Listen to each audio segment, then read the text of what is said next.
Buenas tardes, señoras y señores, consejeros y consejeras.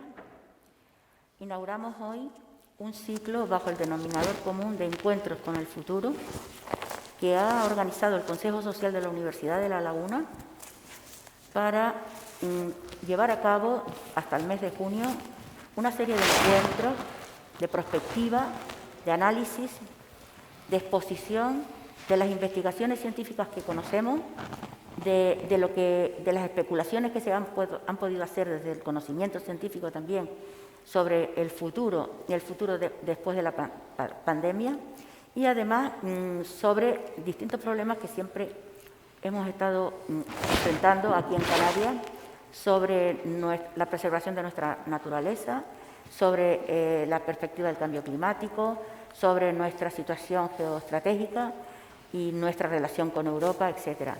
Son siete actos que vamos a organizar hasta junio próximo y en donde esperamos contar con, y vamos a invitar a personalidades de todos los campos que puedan afectar a nuestras islas para ofrecer los resultados de esas experiencias de estudio, exposición y prospección de lo que está ocurriendo y de lo que podemos hacer en el futuro. Lo vamos a ofrecer a los gobernantes, vamos a ayudar a nuestros gobernantes a salir de esta pandemia. Empieza el primer acto, el primer encuentro, con la intervención de Felipe González Márquez, presidente que fue de nuestro país durante muchos lustros, varios lustros, y que además fue para mí el mejor presidente que ha tenido España en la democracia. Él hablará además sobre un tema que viene a propósito con estos encuentros. Se trata de hablar, dice Felipe, que la conferencia la denomina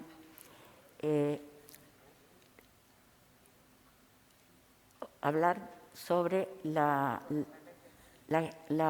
estrategia a seguir cuando estamos ante un panorama incierto, un futuro incierto. Y creo que viene al caso esa conferencia. La fundación, aquí está la presentadora de la fundación, la directora de la fundación, que viene a presentar la Fundación Felipe González, tiene muchas actividades, viene realizando muchas actividades, tendrá la oportunidad de exponerlo y hablará luego a continuación Felipe González. Pero antes de darle la palabra a la directora de la fundación, van a intervenir el europarlamentario don Juan Fernando López Aguilar, que fue ministro de Justicia de este país y además gran parlamentario, presidente de una importantísima comisión en la Unión Europea, en el Parlamento Europeo.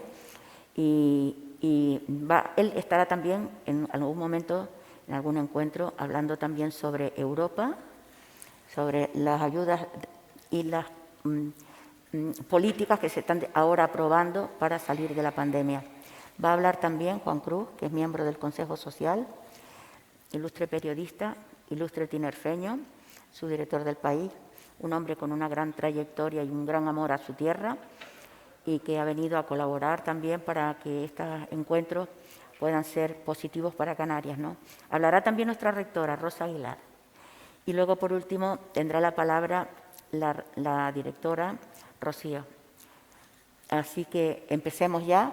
Le concedo la palabra a Juan Fernando López Aguilar para que él exponga brevemente. Todos vamos a hacer porque queremos que intervengan todos para dar una visión plural de este encuentro y que luego le demos la palabra a Felipe González para que exponga su conferencia.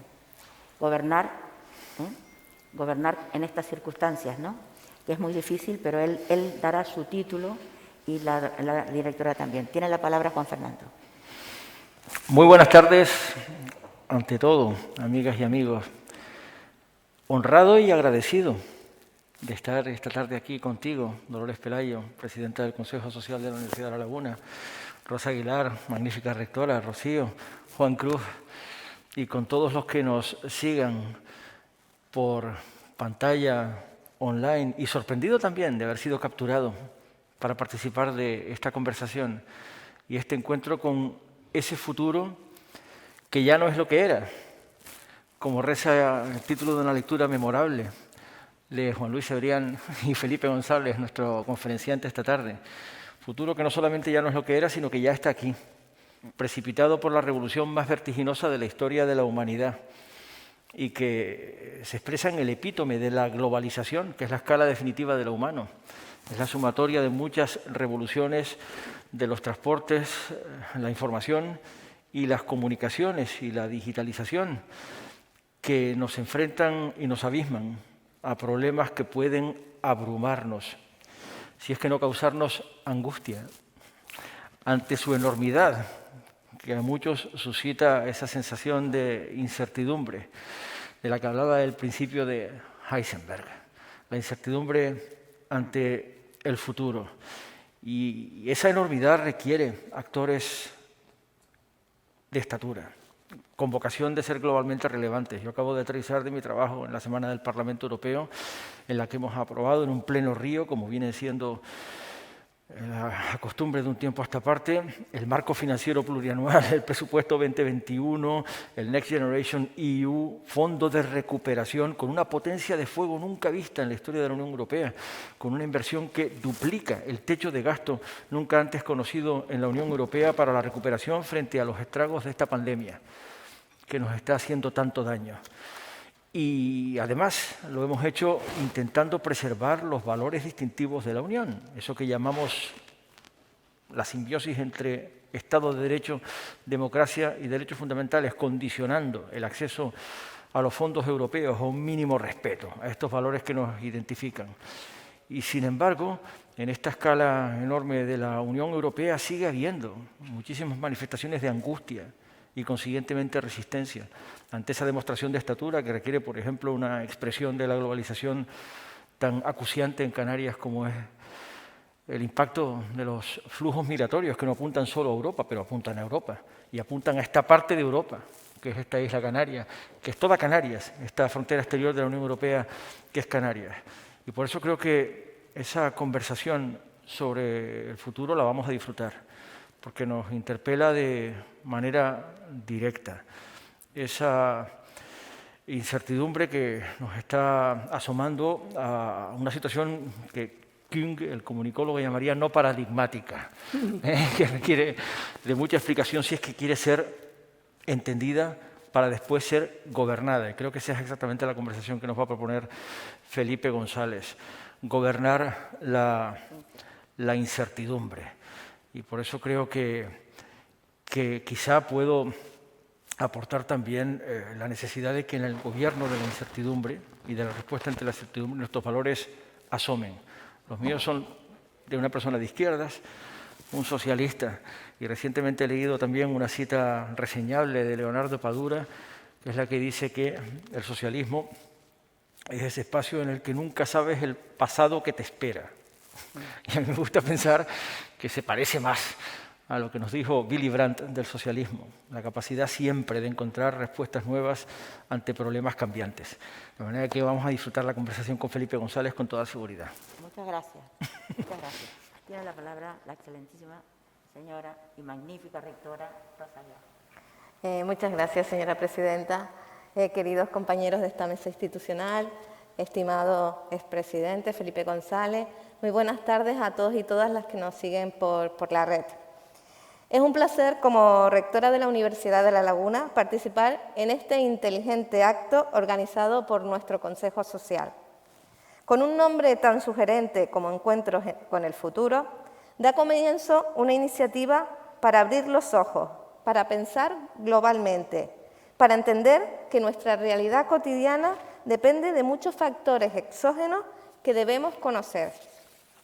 Me gusta esta nueva ventana al mundo que nos procura esta acción de nuestro Consejo Social de la Universidad de La Laguna. Una universidad pública, atlántica, de profundos valores igualitarios que tratamos de defender y fomentar día a día.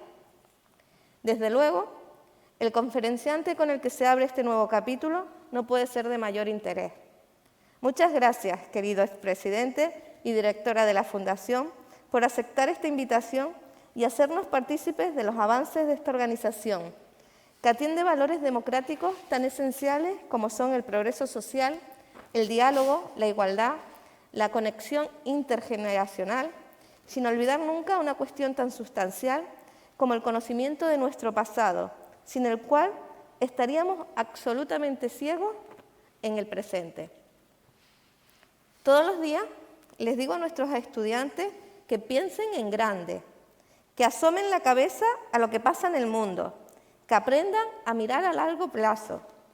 Creo sinceramente que la Fundación Felipe González puede contribuir a que nuestra juventud sepa en qué país vive, conozca las raíces de esta democracia plenamente asentada y disfrute y defienda derechos que como ciudadanía consideramos hoy irrenunciables.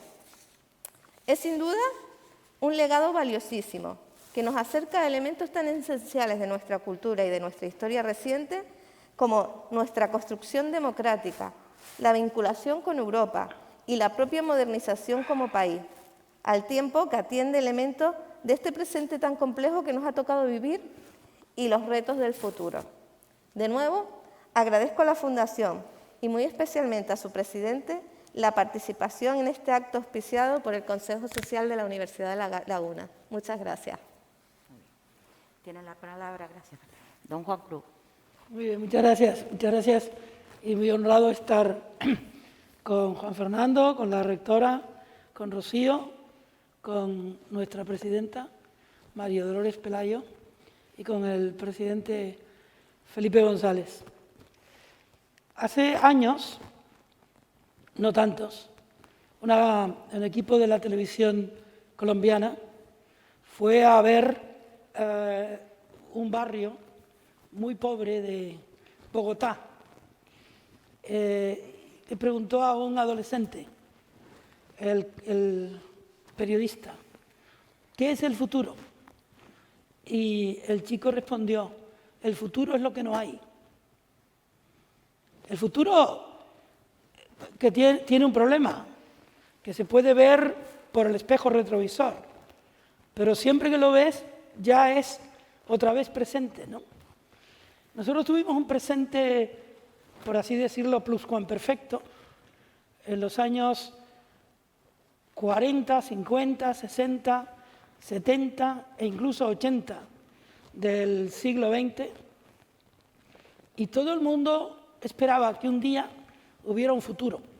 Hubo un día, me parece que de junio, o quizá de julio de 1975, en que Felipe González vino, vestido de seudónimo, a los rodeos y lo metieron en una sala, todavía un poco clandestina, del aeropuerto de los rodeos, y allí le esperaban a Felipe González el pasado y el futuro, la República y lo que podría venir. Él se llamaba Isidoro y los que estaban con él se llamaban Domingo Pérez Minic, José Arocena, Antonio Carballo Cotanda. Había una enorme ansiedad por saber qué podía decir él para un territorio cuyos personajes allí presentes tenían memoria de lo que había sido. La República fue arrasada, hubo personajes de la República que fueron asesinados justo en el mar que tenemos enfrente.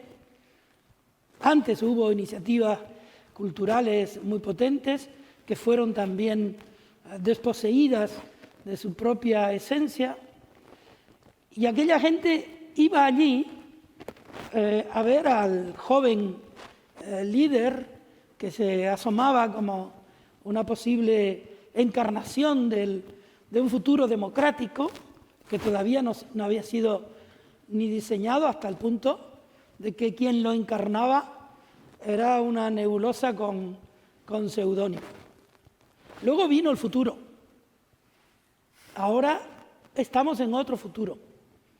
Uno de los problemas que tiene el presente futuro es la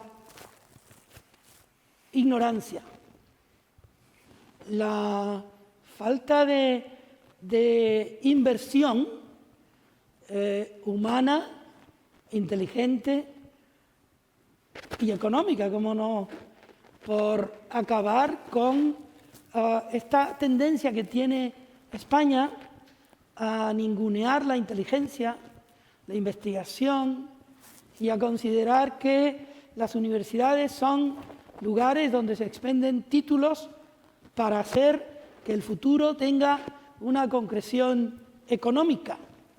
El futuro es una ilusión. La vida es el futuro de una ilusión. Y yo creo que la cultura, la educación, todos los instrumentos, la ciencia, de manera muy especial, todos esos instrumentos son los que dibujan la palabra futuro. Y yo creo que sería interesante que los gobiernos, en lugar de pensar en el pasado de las palabras, estuvieran pensando en el futuro de la inteligencia. Me gustaría escuchar a Felipe González, igual que lo escuché como joven periodista aquel día en que estaba rodeado de aquellos personajes, y me gustaría que convenciera a él, que tanto poder de convicción tiene, a las instituciones públicas y privadas, de que dejen de mirar la peseta o el euro y empiecen a mirar para la educación como lugar en el que invertir para recoger un poema de futuro. Muchas gracias, Juan Cruz. Tiene la palabra Rocío Martínez. Muy bien, muchas gracias. Yo, como llevo micro de mano, si me permiten, para que no roce me voy a sacar la mascarilla porque si no, no me van a poder entender. Y visto que están todas las distancias de seguridad en su lugar. Y para continuar, dar, por supuesto, las gracias a la Universidad de La Laguna y a su rectora, al Consejo Social y a su presidenta, Dolores Pelayo, muy especialmente. Dolores, yo lo he dicho antes, Dolores Pelayo es una de las personas que desde el inicio de la Fundación nos ha apoyado. Yo, si hago cualquier cosa que hagamos en la Fundación y no recibo un mail de Dolores, me preocupo porque significa que es que no lo he hecho bien. Así que para nosotros la cercanía de Dolores es muy importante, y también al Cabildo de Tenerife, para darnos esta magnífica oportunidad de inaugurar este ciclo de conferencias tan interesante que seguiremos con atención, encuentros con el futuro, con la conferencia inaugural del presidente González. Y también para nosotros es importante estar aquí hoy en Tenerife, a pesar de las difíciles circunstancias que estamos pasando todos los ciudadanos, ya no digo de España, sino del mundo, porque verdad que a veces, igual es porque soy catalana yo, ¿no? Y tengo un poco este sesgo, pero a veces parece que todo lo que pasa en España pasa en Madrid, ¿no? Y es muy importante también que se haga un esfuerzo de salir de Madrid porque España es muy grande, muy diversa, y como Fundación tenemos precisamente este objetivo, ¿no? De venir a presentar la Fundación. Lo hicimos este año, empezamos este año en Sevilla, seguimos en Zaragoza y hoy estamos aquí en Tenerife, muy contentos de tener esta oportunidad de presentarnos como Fundación en sociedad, ¿no? Y ligarlo un poco, Juan Cruz, amigo Juan Cruz, con tu reflexión, ¿no? Yo cuando estabas hablando me acordaba de esa cita de Woody Allen que dice: el futuro es lo que más me interesa porque es donde voy a pasar el resto de mi vida, ¿no? Y justamente cómo liga esto con el objetivo de nuestra fundación, cuyo lema es aprender del pasado y aportar al futuro, y combatir un poco este adanismo, ¿no?, que existe hoy en día, que parece que todos quieran empezar a morder la manzana por primera vez, ¿no? Y estas cosas que se dicen con aparente convicción, pero que acaban siendo más exigentes con el pasado y más indulgentes con el futuro, ¿no? Cuando políticamente yo lo entiendo justamente al revés. Aprendamos de nuestro pasado, porque quien no sabe de dónde viene no sabe hacia dónde va, para intentar aportar a un futuro, y más en estos momentos donde la única certeza es justamente la incertidumbre absoluta, ¿no?, sobre la magnitud de la crisis, sobre los cambios que ya venían, cómo se están acelerando. Y, por tanto, es muy importante, insisto, aprender de nuestro pasado, no para, digamos, hacerle un monumento, sino justamente para aprender de él, ¿no? Así es como entiendo al menos yo lo que es la política de verdad, ¿no? La buena política de verdad. Y eso es lo que intenta hacer humildemente la Fundación. Es una fundación muy inédita en España, no existía ninguna igual. que trata, en primer lugar, de devolver el acervo documental, el legado documental del presidente González, de su época como presidente, pero también como secretario general del Partido Socialista, y sus múltiples actividades como expresidente, justamente de devolvérselas al público, ¿no?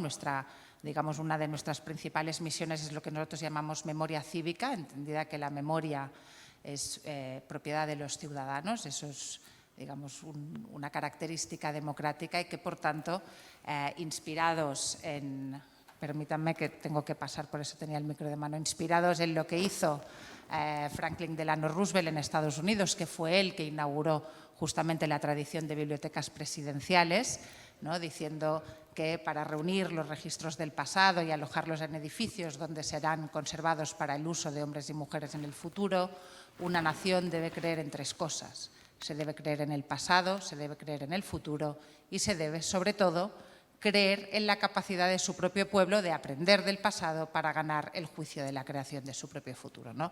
Pues inspirados en lo que hizo Franklin Delano Roosevelt y salvando todas las distancias, hemos querido nosotros hacer lo mismo en nuestro país, ¿no? Y es todo actividad de memoria cívica que significa coger todo el legado documental y ponerlo a disposición del público. Y hacerlo de una manera muy innovadora además, porque lo hacemos de manera completamente digital. Es el primer archivo político digital que existe, que nosotros sepamos, en el mundo, y eso permite que cualquier persona, cualquier ciudadano, viva donde viva, sea lo que sea, a través de un clic, a través de su teléfono móvil, a través de su ordenador, pueda acceder a todos los documentos y pueda saber qué es lo que pasó, no lo que otros dicen qué pasó, ¿no? Y entendemos que es este ejercicio, insisto, de memoria cívica y es un ejercicio de transparencia democrática. Eso es importante porque normalmente cuando estamos hablando de archivos pues hay distintas clases de acceso, ¿verdad? Si uno es un experto doctor de la universidad, tiene más o menos acceso. Y en cambio nosotros queremos que el acceso sea universal para todo el mundo, ¿no? Es ese concepto democrático, sin menoscabo, rectora, que cuando quieras cualquiera de los investigadores, porque yo creo que tenemos, ¿no? También lo mencionaba Juan Cruz, que empezar también a crear académicamente mucha más investigación sobre nuestro pasado más reciente, ¿no? A veces cuando hablamos del pasado hablamos de cosas que ocurrieron hace muchísimos años y en cambio hay muchísimo aprendizaje acumulado en estos 40 años de democracia que nos pueden servir para entender mejor lo que estamos viviendo, ¿no? Con ciclos como el que organiza el Consejo Social, pero también con el estudio en profundidad y académicamente de todos estos papeles, por ejemplo, de nuestra fundación, que están a disposición.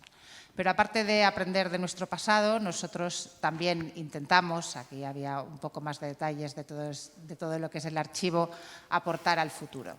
Y eso lo entendemos como colaboración con otras entidades, porque creemos que en el mundo en el que estamos, en este mundo global, ir solo es peor. Siempre hay que tratar de ir, en la vida en general, acompañado, bien acompañado si se puede, ¿no?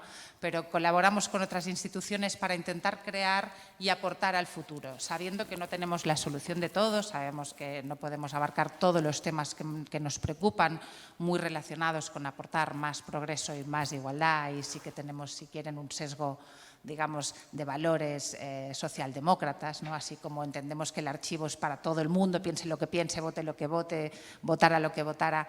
En esta parte sí que estamos más enfocados a aportar más progreso y más igualdad, ¿no? Y desarrollamos distintos proyectos. Aquí menciono 3 de los más destacados, ¿no? Genera, que para nosotros es muy importante y nos gustaría que los jóvenes vieran que tiene que ver con generar ideas y con generación, digamos, ya más física, ¿no? Porque entendemos que en nuestro país, pero en Europa en general, cada vez más hay una brecha generacional, ¿no? Y que seguramente tendremos que ajustar muchas de nuestras políticas públicas o de nuestras discusiones públicas para tratar de aminorar esta brecha generacional. Y por eso, desde la Fundación, en colaboración con fundaciones europeas, lo que tratamos es de poner a disposición estudios que entiendan todo eso, ¿no? Cómo piensan los millennials, qué les inquieta. A veces la gente confunde. La política es gestión, por supuesto, cuando no hay gestión no hay política, pero la política es algo más, es también interpelar a un estado de ánimo y por tanto hay que entender, ¿no?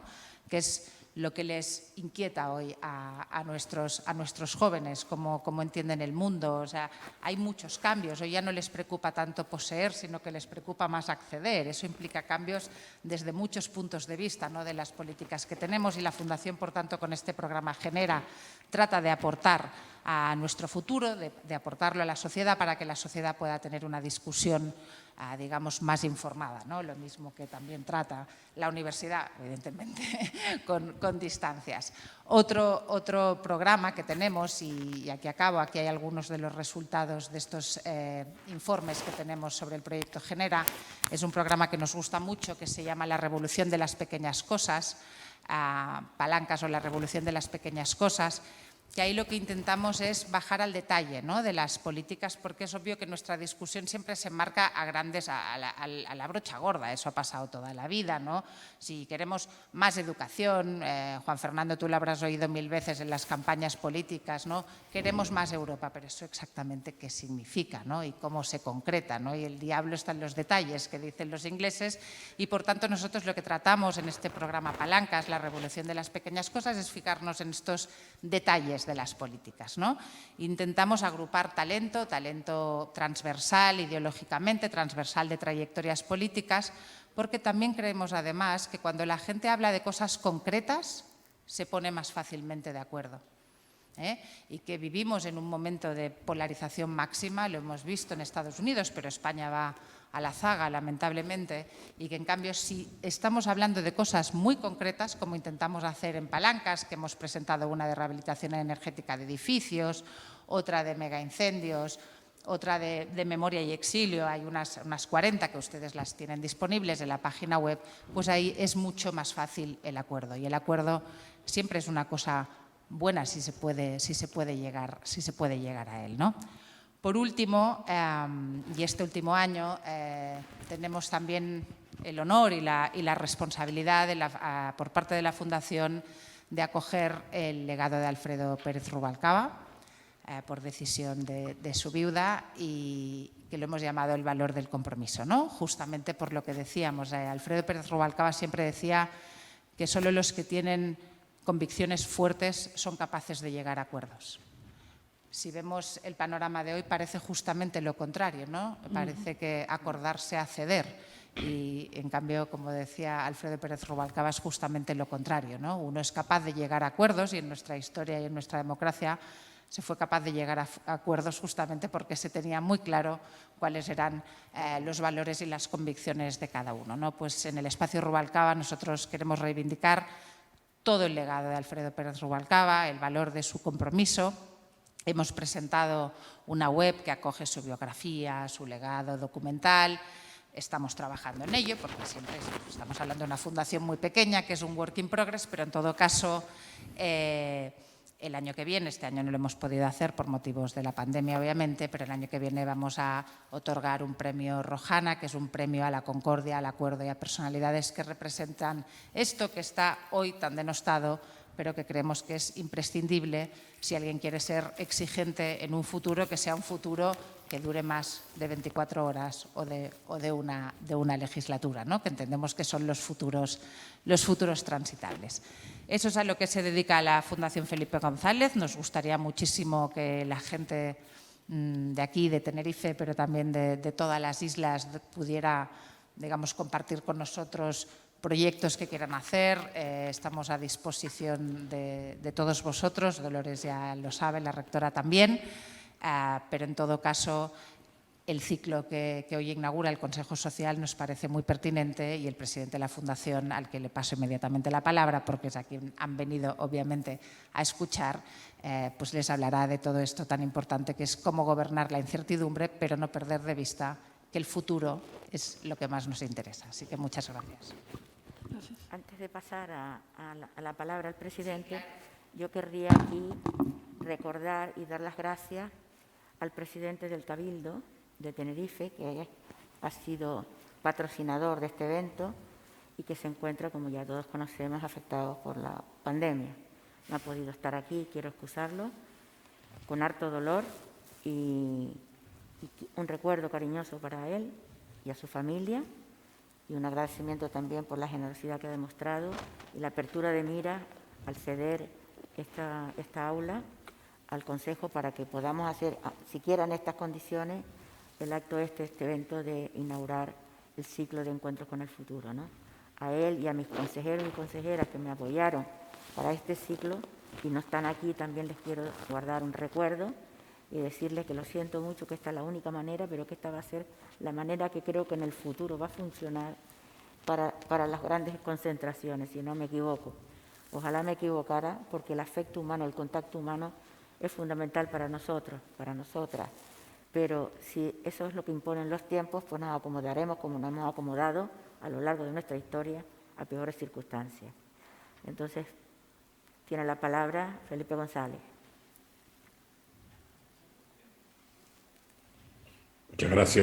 Muchas gracias, María Dolores. Gracias por la invitación del Consejo Social y la tuya personal. Gracias a la rectora de la universidad y al presidente del Cabildo. Y gracias por las palabras de Juan Fernando, se siente uno como en casa. Y por las palabras de Juan Cruz, que me retrotraen a algunos recuerdos que para mí son inolvidables en ese lugar en el que estáis. Y es verdad que la definición de este ciclo son encuentros con el futuro, y me parece que es muy oportuno empezar a enfrentar ese desafío que es el futuro. Y debo comenzar, como decía Rocío, explicando cuál es el origen, la decisión de hacer una fundación, que fundamentalmente era exponer por primera vez para la ciudadanía un archivo de lo que ha sido mi trayectoria vital en política, que no es una costumbre habitual en España. Yo creo que fue a mitad de los años 30 del siglo XIX se creó el Consejo de Ministros, y que yo sepa no hay ningún archivo presidencial a lo largo de toda esta historia, ¿no? Y yo creo que es un esfuerzo que es necesario, pero los que me conocen saben, fue una conversación que tuve con el viejo Bush después de salir él de la presidencia, que me cuesta mucho trabajo a mí meterme en el archivo, y que mi cabeza, a pesar de compartir la misma edad que Biden, no está tanto en el pasado como en el futuro, lo cual significa mi preocupación en mi cabeza, lo cual significa que además del inmenso trabajo archivístico y de los magníficos métodos para intercambiar la documentación y para acceder que ha puesto en marcha la Fundación, Rocío sabe muy bien, como lo sabe mi hija María, que lo que me interesan son las iniciativas, lo que me comprometen son las iniciativas que tienen una proyección de actualidad o de futuro, tal como ella acaba de explicar. Esto no quiere decir, estoy recordando las palabras de Juan Cruz, que uno pueda olvidarse de la mochila, ¿no? Con la mochila, se acepte o no, se lleva siempre encima, ¿no? Y es muy caprichosa, porque cuando uno olvida lo que lleva en la espalda, en la mochila es capaz de ponerse delante de los ojos y no permitirte ver el horizonte. Por tanto, hay que tener en cuenta de dónde se viene, se ha dicho varias veces, para tener una idea más clara de a dónde se va. En cualquiera de los conflictos que hoy vivimos, hay, como es lógico, un recorrido histórico que merece tenerlo en cuenta para acertar más en las respuestas que podemos y debemos encontrar en ese recorrido histórico o en enfrentando ese desafío. Ha hecho una exposición breve, pero muy clara, Juan Fernando, de la reacción de la Unión Europea frente a esta crisis, y nos ha recordado el pasado y la importancia de la educación y de la cultura, Juan Cruz. Verán, yo quiero dar un espacio por si algunas preguntas hay, y por tanto quiero ser breve. Verán, yo no envidio la responsabilidad de gobernar en estos momentos, en todos los niveles. Responsabilidad de gobernar a nivel supranacional europeo, para entenderlo, a nivel nacional o a nivel autonómico o a nivel local. La responsabilidad de gobernar en un tiempo caracterizado por la incertidumbre Incertidumbre que nos lleva a una conclusión dramática. La única certidumbre que tenemos en el momento en que hablamos, aunque tratemos de adivinar la pospandemia, que es un ejercicio más bien de adivinanza, la única certidumbre que tenemos es la incertidumbre. Es cuál va a ser el siguiente regate del virus, como le pasa al presidente del Cabildo ahora, ¿no? ¿Cuándo podemos decir que ha habido éxito durante un tiempo y de pronto ese éxito, sin saber por qué, porque se tratan de hacer las mismas cosas que han producido el éxito, se revierte?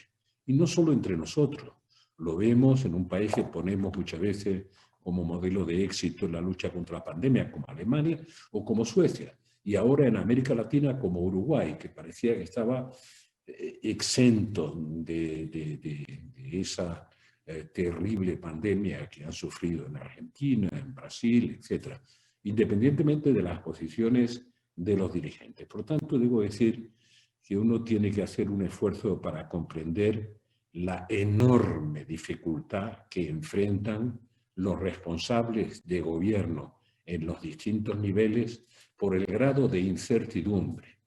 Algunas veces Juan Fernando me lo ha oído decir no hace mucho, claro, los gobernantes, para entendernos, los responsables políticos, se supone que son proveedores de certidumbres. No quiere decir que no tengan dudas. Los que no tienen dudas son los fanáticos, ¿no? Que no son nunca de fiar. Tienen tantas dudas como cualquier persona, como es natural, y mucho más cuando tienes una gran responsabilidad. Pero saben que sus dudas no las pueden trasladar como tal a los ciudadanos. Las tienen que resolver en su equipo de trabajo o con la almohada. Y lo que tienen que trasladar es qué es lo que se puede o lo que se debe hacer en cada momento. Por tanto, si somos proveedores, o si son los dirigentes políticos que están al mando, son proveedores de certidumbre, claro, es difícil imaginar lo mal que se pasa en una incertidumbre como la que vivimos, incluso con la perspectiva, que sin duda es una perspectiva que abre un espacio y abre luz, de la o las vacunas que se han ido consiguiendo en un tiempo récord desde el punto de vista histórico, con una aceleración científica que hasta ahora nunca se había visto. Algún efecto positivo tiene esta comunicación de la globalización a la que se refería Juan Fernando, porque realmente hay mucha conexión entre todos los procesos de investigación. Por tanto, esto abre una vía de esperanza. Pero vamos a recuperar la normalidad. O sea, veo que algunos líderes le ponen fecha a la recuperación de la normalidad. Esa normalidad que María Dolores decía, dice, bueno, el contacto humano es insustituible. Es verdad que esta es una magnífica herramienta para que podamos comunicarnos, pero en ningún caso va a sustituir a ese contacto humano. Por tanto, necesitamos recuperar la movilidad. La necesitamos por razones económicas, la necesitamos por razones sociales y la necesitamos por razones porque la condición humana necesita, digamos, la proximidad de la piel. Por lo tanto, necesitamos recuperar el contacto humano, el contacto directo. Y ese es el horizonte de esperanza de fondo, es ese. Por tanto, tenemos una primera aproximación. Estamos gobernando o están gobernando los responsables en una situación de incertidumbre. Situación de incertidumbre que no sabemos, todavía hoy no podemos decir cuánto va a durar, todavía hoy no podemos decir si habrá una segunda o una tercera ola, todavía hoy no podemos decir cuándo se llegará a un grado de inmunización suficiente y si esa inmunización va a afectar solo a los países con capacidad, con desarrollo suficiente como para extender el proceso de vacunación, o a los vecinos que en el caso de Canarias son tan próximos como en el caso de Andalucía, a los vecinos que también lo necesitan, que necesitan que esto se extienda como se ha extendido el virus. La lucha contra el virus también se tiene que extender internacionalmente. Vivimos a más distancia, pero más proximidad desde el punto de vista cultural y afectivo. Y cuando estaba hablando Juan Cruz, me acordaba de las pateras que salían de las costas canarias, que entonces no se llamaban pateras, y que llevaban a la gente que huía de las consecuencias de aquella guerra civil que tuvimos que soportar después del golpe de Estado, etcétera, a decenas de miles, centenares de miles de canarios hacia las tierras latinoamericanas. Pues América Latina tiene 1/3 de los fallecimientos por COVID. 1/3 que se pueda contabilizar, y es el 8% de la población mundial. Por tanto, está sufriendo especialmente. Por tanto, no quiero que mi reflexión se extienda excesivamente. Solo quiero situaros en que el futuro, ese del que queremos hablar, de encuentros del futuro, todavía tiene un grado enorme de incertidumbre. ¿Cuándo y cómo nos vamos a recuperar? Bueno, yo creo que nos vamos a recuperar sectorialmente de manera diferenciada. Habrá sectores que podrán arrancar antes, incluso algunos que no solo han sufrido menos, sino que han crecido, porque imagínense, todo el mundo cita el fenómeno Amazon o cualquier otro, sino que han crecido en tiempo de la crisis del coronavirus, otros que han sufrido menos y algunos que han sufrido enormemente. Todo lo que depende de la movilidad física, de la movilidad humana, tiene un grado de deterioro, de sufrimiento y de shock extraordinariamente grande. Por tanto, vamos a ver un despegue que tampoco podemos prever, hay que acertar mucho con los proyectos, va a haber un despegue que va a tener diferenciaciones sectoriales, con algunos sectores mucho más castigados, y también diferencias de otro tipo, pero las sectoriales son bien importantes. También el peso de cada sector en cada región española. Pues el peso del turismo en Canarias es un elemento diferencial respecto del peso del turismo en Castilla y León, para entendernos, en Castilla-La Mancha. Por lo tanto, habrá que tener en cuenta. A mí me preocupan algunas cosas cuando las digo o cuando las expreso. Algunos creen que las expreso desde una visión pesimista. Y en absoluto no he sido nunca pesimista, pero es cierto que cuando he tenido la responsabilidad de gobernar, ante 3 hipótesis posibles, yo contemplaba la peor de las hipótesis para tener un recorrido que fuera seguro, que fuera cierto. No me ponía en la mejor por irreal que fuera, porque eso dura muy poco tiempo y genera mucha frustración. El pensar que uno ofrece el Edén pasado mañana, si aunque solo tarde 2 años el Edén, pues crea la frustración de esos 2 años de tránsito. Por tanto, no es en absoluto pesimista lo que digo. La reacción europea frente a la pandemia ha transformado mi percepción de Europa. Si recuerdan bien, yo hice el informe sobre el futuro de Europa, que me encargaron, es una paradoja, en el 2008, Juan Fernando lo recordará bien, en 2008, cuando se firmó el Tratado de Lisboa. Y una vez firmado el Tratado de Lisboa, se pensaba que se habían resuelto todos los problemas institucionales y de funcionamiento de la Unión, pero al día siguiente, cuando llegaron a Bruselas, encargaron un informe a un grupo que terminó siendo de 12 personas y que presidía yo, sobre el futuro de Europa, horizonte 2020-2030. Estamos en 2020, estamos en la década 2020-2030. Por tanto, digamos, haciendo ese ejercicio, que para mí era un ejercicio interesante, pero que era un esfuerzo que ha conducido a la melancolía, porque en algún cajón debe estar, aunque era un informe bastante compacto, pero no creo que haya sido muy tenido en cuenta. Tenía un resumen ejecutivo y un informe de 45 folios. Entonces, quería decir que reaccionamos como Unión Europea, reaccionamos muy mal a la crisis de 2008-2009.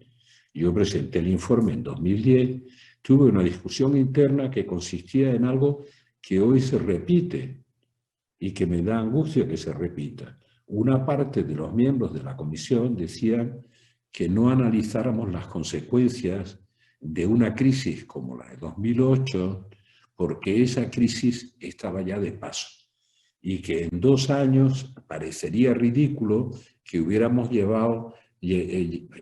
hecho un gran esfuerzo para analizar las consecuencias de la crisis en el horizonte 2020-2030. Claro, yo me empeñé en mantener un análisis de la crisis y la necesidad de encontrar respuestas europeas contra el ciclo y no en favor de ese ciclo negativo que nos ha hecho sufrir tanto, y finalmente aparecía en el informe, con menos fuerza de lo que yo le quería dar, pero uno tiene que acostumbrarse a eso. Por lo tanto, erramos la respuesta en 2008-2009, no la estoy comparando ideológicamente con nada. Estados Unidos acertó en aquella respuesta, reaccionó anticíclicamente, inmediatamente, con todos los instrumentos que tenía, y Europa se retrasó. Y lo hemos pagado muy caro, porque 10 años después de la crisis empezamos a recuperar el producto per cápita que habíamos abandonado, pero eso no es más que una cifra. Y la cifra de un producto per cápita no significa que todo el mundo perdió lo mismo o recuperara lo mismo, porque esa cifra refleja un valle en el que algunos se hundieron mucho.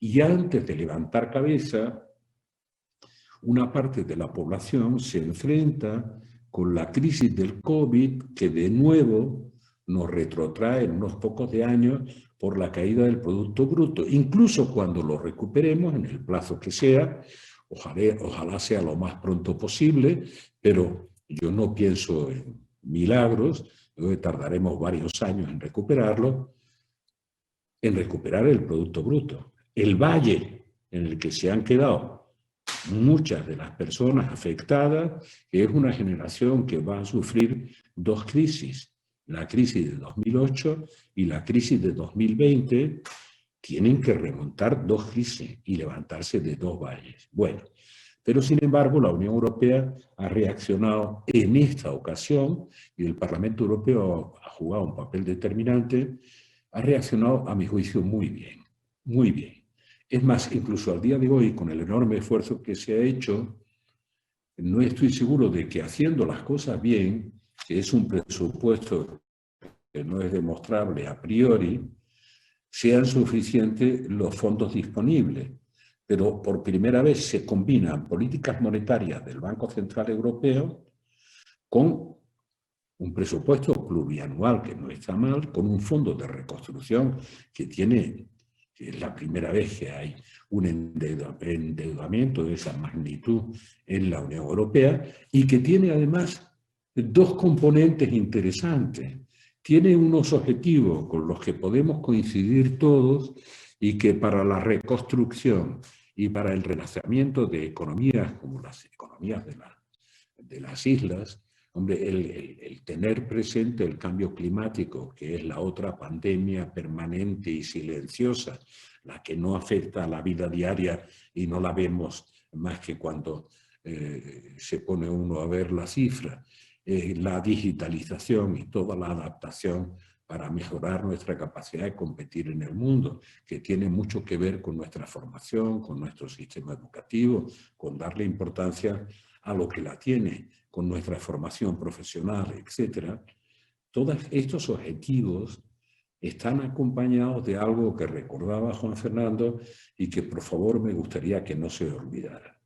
Los pilares sobre los que se fundó ya antes de la Unión Europea el propio Consejo de Europa, el respeto a los derechos humanos, el respeto al pluralismo democrático y al Estado de Derecho. Por eso algunas veces es chocante lo que digo, pero cuando veo a alguien gritar desaforadamente en una calle libertad, libertad, siempre me hago la segunda pregunta. ¿Está pidiendo libertad para usted, para el grupo que se manifiesta, o está pidiendo libertad para el que no piensa como usted, que también tiene el mismo derecho que usted? Cuando, por ejemplo, en un debate que todavía no se ha hecho en serio, se hace como tantas cosas en el país, se hace con prejuicios sobre la educación, etc., libertad de elección. Yo estoy de acuerdo si fuera para todos, pero libertad de elección para unos, negando la libertad de elección, negando, o sea, viendo imposible la libertad de elección para otros, no me parece una ecuación razonable. Y es verdad que lo razonable está desapareciendo del debate público. Esto de, creo que era ayer cuando le recordaba a Rocío, dice, bueno, cuando hablamos de lo que es razonable o no es razonable, yo me veo muchas veces ante el problema fantástico, es decir, que doy una opinión sobre algo y la descalificación de esa opinión es que el interlocutor próximo a mí, a lo que ha sido mi pertenencia, dice, es que está diciendo lo mismo que dice fulano de tal, que es de derecha. Digo, oye, olvídate de qué es. Dime si está de acuerdo con el contenido de lo que dice o no. Pero quién lo dice, da igual.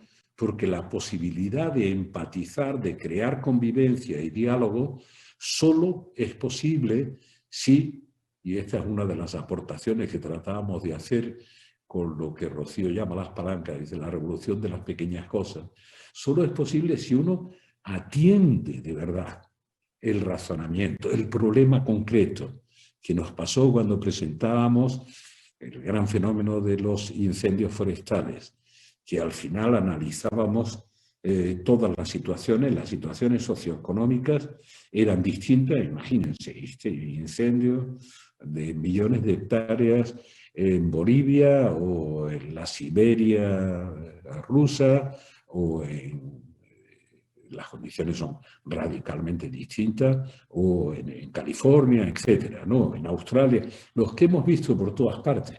Las condiciones socioeconómicas son diferentes y, sin embargo, los grandes incendios están produciendo en todo el mundo. Si uno discute eso desde un juicio de valor que es justo, es decir, oiga, este fenómeno se debe al cambio climático. Entonces, los negacionistas del cambio climático se ponen inmediatamente de uñas.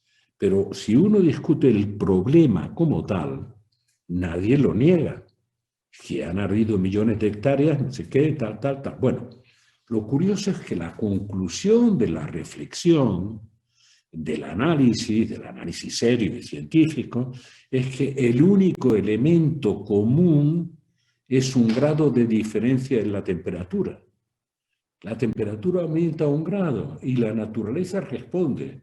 Y responde mucho antes que nosotros. La naturaleza tiene más conciencia y mucho antes que el ser humano de las condiciones climáticas que se están produciendo. Y por tanto su reacción es previa a la del ser humano. Pero más bien llevaba la reflexión a razonar cuáles son las situaciones concretas y qué respuesta se puede dar o se puede encontrar a las situaciones concretas.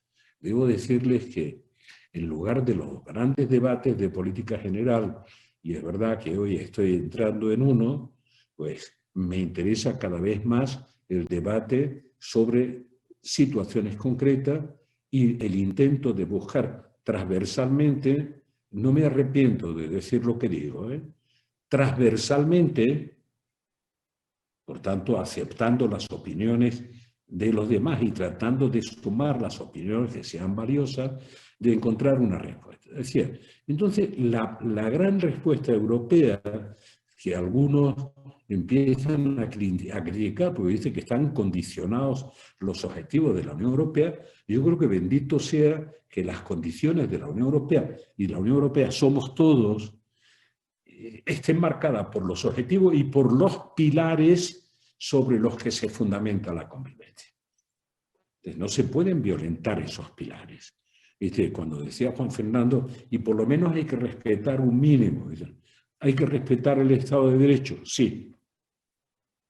Y además no se puede irrespetar el Estado de Derecho en nombre de, ni siquiera de las mayorías. Porque justamente el respeto al Estado de Derecho, unido al pluralismo, es el respeto a las minorías, sean quienes sean las minorías. Sobre todo en España, que algunas veces ya he hecho recorrido lo que alguna vez expliqué, y expliqué seriamente. En España tenemos una constitución no militante. Por tanto, aquí no podemos, no está previsto jurar la Constitución y defenderla contra todos sus enemigos. Sin embargo, los enemigos de la Constitución la juran desconociéndola desde el primer momento. Es una especie de contradicción en sus términos. Por imperativo legal, y añaden, pero ya les advierto que pienso cargarme las reglas de juego. Bueno, entonces, que la Unión Europea sea, digamos, un amplio espacio de seguridad y que haya de seguridad en el sentido profundo del término, de previsibilidad, que dentro de un horizonte de incertidumbre como el que estamos viviendo, sea previsible pertenecer a una club, si quieren, o a un conjunto de naciones en los que compartimos soberanía, no entregamos soberanía, la compartimos con los demás para definir la respuesta a los grandes desafíos. Por tanto, me gustaría poder decir lo mismo de la política migratoria de la Unión. Juan Fernando lo ha estudiado por activa, por pasiva, sabe de eso más que nadie, pero cuando alguien me pregunta por la política migratoria, digo, lo que más me duele es la ausencia de una política migratoria. Me gustaría que hubiera una política migratoria para poder decir si me gusta o si no me gusta. Pero lo que no me gusta es el vacío de responsabilidad que tiene que asumir la Unión Europea por sus características respecto de las políticas migratorias que ahora están afectando tan directamente a Canarias. Pero cada día oigo que el debate está cargado de prejuicios. Oí esta mañana a un líder político de la oposición a nivel estatal, pero de gobierno a nivel de la comunidad, decía, oiga, que las vacunas no sabemos si se van a repartir por el número de habitantes, que el criterio único sería el número de habitantes. Bueno, eso infine, es decir, en todo el recorrido de la vacunación, parece razonable, ¿no? Que en cada territorio haya el número de vacunas que se necesitan para cubrir a la población de cada territorio. Pero en el arranque de la vacunación parece mucho más razonable que se trate específicamente a la población de riesgo. Dice, ¿cuál es el número? El número que haya de personal de enfermería, asistencia primaria, de médicos, de no sé cuánto. Bueno, esto que llamamos población de riesgo, y el que se empiece por los viejos de más de 80 años. Yo estoy en el borde, pero bueno, estoy en la generación de Biden. Y cuando el otro día me preguntaban pues, si me vacunaría, digo, si no lo consideran un privilegio, porque en otros países aplauden cuando algún expresidente dice yo el primero, para dar ejemplo.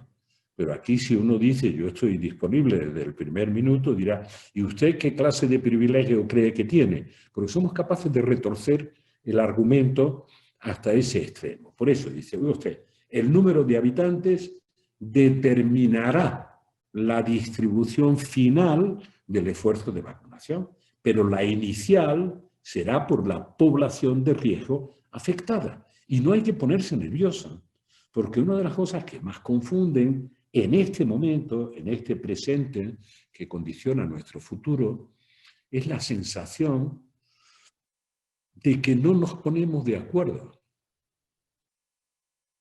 de que siempre tenemos algo que criticar del otro, sea cual sea la posición del otro. Y por tanto esto produce una enorme confusión. ¿Por qué? Porque yo creo que se parte de un error que cometen bastantes líderes políticos, y cualquiera los puede, si quieren, identificar, es que es a nivel mundial, los líderes políticos que han sido conscientes de que hay un antes y un después de la irrupción de la pandemia, sea cual sea el momento en el que llegaron al poder, sea cual sea el programa con el que llegaron al gobierno, los que no son capaces de establecer la raya de la y de la irrupción de la prepandemia, de la irrupción de la pandemia y de sus consecuencias, tienen una tendencia exagerada a equivocar el tiro.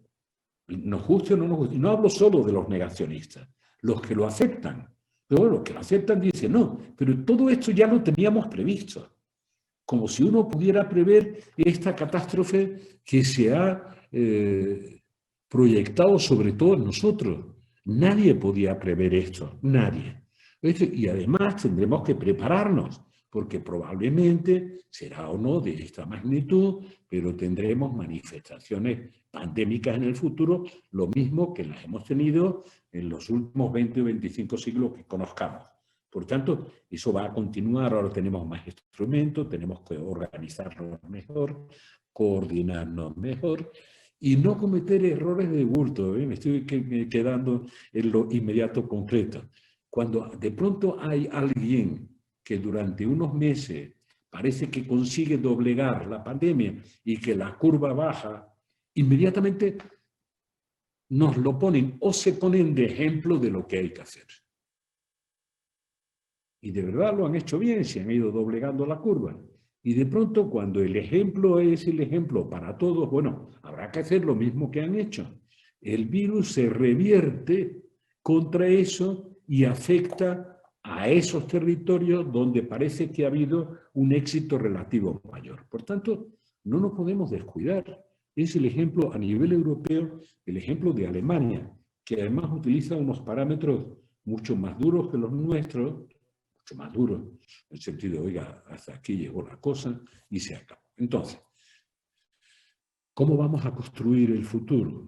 Todavía no tenemos una evaluación y todavía tardaremos algún tiempo en tenerla sobre cuáles son las consecuencias desde el punto de vista de la destrucción de aparato productivo, desde el punto de vista de la destrucción de oportunidades por vacíos educativos. No es lo mismo en la oportunidad, nunca lo ha sido, pero ahora se agudizó, la oportunidad de los niños que tienen fantásticas conexiones con un sistema educativo que los atiende, que de los niños que tienen menos conexiones y más dificultad de que el sistema educativo no le haga perder un tiempo valiosísimo que puede descolgarlos del futuro, del porvenir. Por tanto, lo que quiero que sepáis, porque yo pienso, es que todavía no estamos en condiciones de evaluar el daño.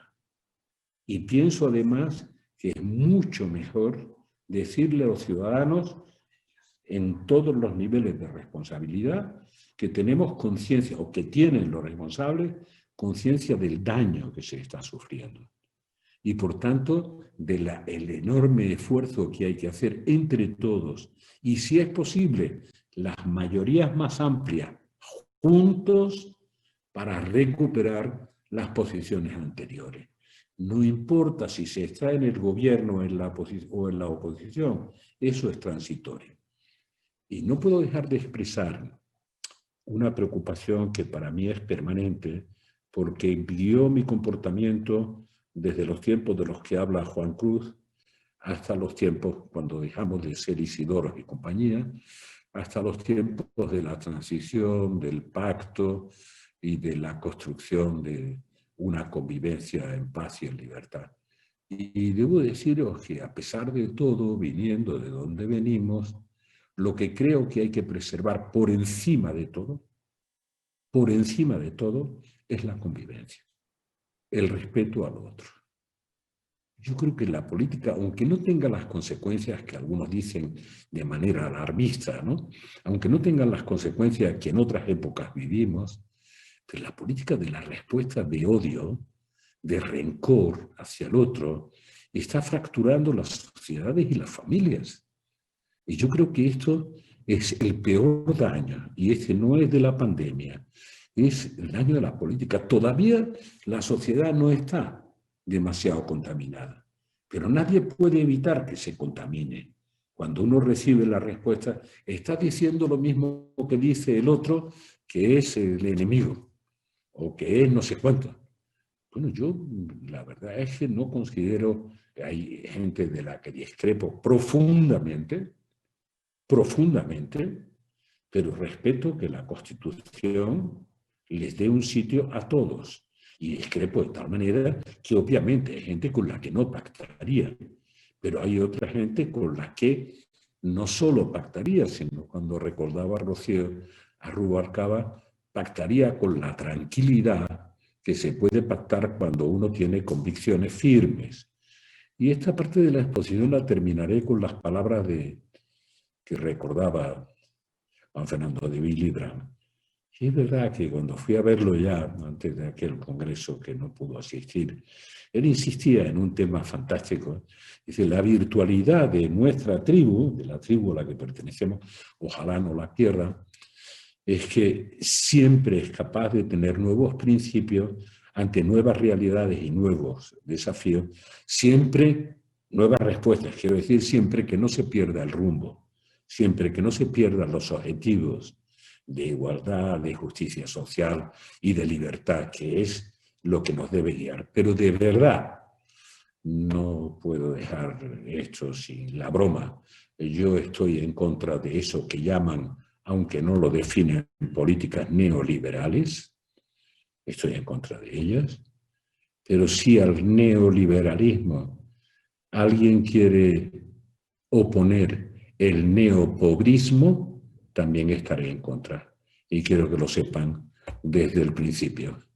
Yo creo que hay que redistribuir el ingreso de la manera más justa posible, pero el empeño que diría Olof Palme de ninguna manera puede ser que todos sean pobres y miserables.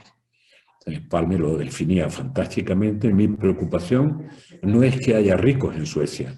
Mi preocupación es que no haya pobres. Este es mi objetivo. Bueno, pues el objetivo de todos debería ser ese, y tenemos por delante desafíos apasionantes, porque el mundo nos ha castigado con la pandemia, tenemos un castigo permanente del cambio climático, pero nos da instrumentos extraordinariamente eficaces para remontar y para cambiar o luchar por cambiar la realidad a mejor. Gracias y adelante.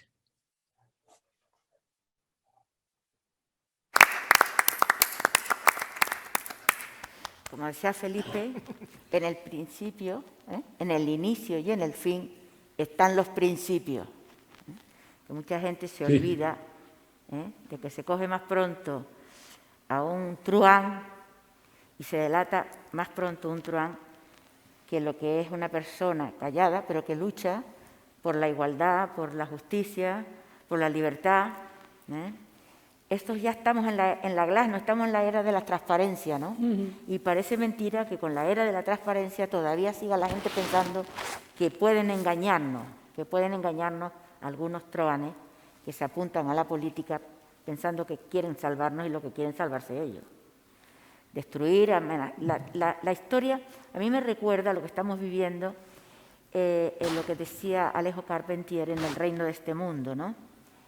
El hombre en este mundo, el hombre dice que en el cielo no tenía nada que hacer porque ya era todo ya estaba hecho, ¿no? Que la tarea, la grandeza del hombre era hacerlo en la tierra, hacer las cosas en la tierra. Eso es lo que le daba al hombre la justificación de su existencia y le daba vida para hacer su destino, ¿no? Nosotros ahora tenemos un riesgo muy importante, muy importante. ¿Cómo podemos afrontar, evitando los populismos y la gente que intenta exacerbar el malestar de la gente? ¿Y cómo podemos orientar la acción política en el futuro? Que no volvamos otra vez a que los truanes de siempre, con su poder, vuelvan otra vez a trastocar lo que nosotros estamos intentando construir con tanto ahínco desde hace mucho tiempo. Construir una sociedad universal donde todos los seres vivos sean respetados, que respetemos no solo a las mujeres y a los hombres, sino que también respetemos a los seres vivos, los árboles, los animales, los peces. Tenemos que tener otra perspectiva para afrontar la vida. Ya no necesitamos producir por producir. Uno de los problemas que tiene la humanidad ahora es la obesidad. Estamos comiendo demasiado, estamos destruyendo demasiados recursos naturales. Y entonces Es lo mismo que pasa con la igualdad. Ya es la hora de que las mujeres compartamos a igual la responsabilidad, también los derechos, Y entonces hay mucho por hacer y entonces ahora hay que aprovechar la situación esta. Yo considero que es una oportunidad, que tenemos que, en la desgracia sabemos encontrar las oportunidades. Esta es una gran desgracia mundial. Tenemos que encontrar las oportunidades para convencer y crear un gran movimiento, desde las islas más pequeñas hasta los grandes estados, gran movimiento, para decir hasta aquí hemos llegado y los truanes, esos lobeznos que se enriquecen, esa avaricia, pero ¿para qué quieren tanto dinero si no se van a poder llevar ni un euro a la tumba, al otro mundo? No se lo pueden llevar, lo van a dejar aquí. Entonces, a partir de ahí, creo que tenemos abiertas unas expectativas desde el Consejo. Estamos orientados a ver qué perspectivas podemos y por dónde podemos retomar la lucha que teníamos antes de la pandemia para con más ganas esforzarnos por un mundo mejor, un mundo distinto, donde la igualdad, la humanidad, la libertad, la riqueza se reparta equitativamente y donde podamos vivir en paz con esta maravillosa tierra en la que estamos. Esa es mi perspectiva. Gracias, presidente, por tus palabras. Gracias a vosotros. Espero que a los oyentes también les haya gustado. Y sabes que aquí tienes una casa, que te respetamos, te queremos y cuando quieras puedes venir. Y lo digo a título personal. Encantado de ir, María Dolores. A ver, la graciosa. Encantado de ir, prepararme un hueco, tanto que podamos. Oye, cuando quieras, porque además te quedaste con ganas de pescar, ¿verdad? De ir salir salir al mar. Bueno, pues sí. Y entonces, ¿alguna cosa más? ¿No? Damos por entonces concluso este acto agradeciendo al Cabildo una vez más. Yo quiero agradecer otra vez a mi consejo el apoyo que nos ha dado y quiero agradecer a la Fundación ese tiempo que nos ha dedicado y este acto tan bonito que hemos podido llevar a cabo. Gracias a ustedes. Nos tienen aquí, de corazón. Gracias a todos. Rectora. Gracias a todos. Gracias. Gracias. Molt bé.